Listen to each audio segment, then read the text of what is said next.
Sorosi ka bërë eksperiment, sidomos për përdorimin e drejtësisë si një armë për të goditur opozitën. Ajo që u provua këtu u bë e njëjta gjë edhe në Shtetet e Bashkuara të Amerikës, dhe për të kthyer një shoqëri e cila të mirret me drogë, të ketë atë pikpamjen e zhvillimit, domethënë ultraliberal, të mos respektohet as çështja e familjes, as e kombit, as vlerat e fesë si mënyrë kulture për të rregulluar që shkret e kundërta e asaj ku bazohet Bashkimi Evropian, për shembull, vetëm në një rast. Së fundit dua të them që jemi përpara, pse ju bët një pyetje shumë të drejtë.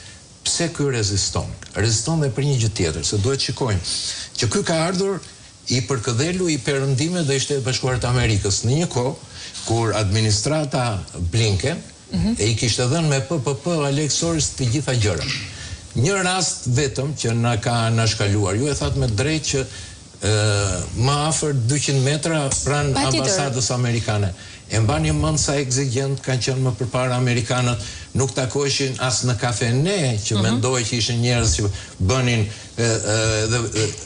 dhe prodhonin dhe bashkëpunonin për drogën.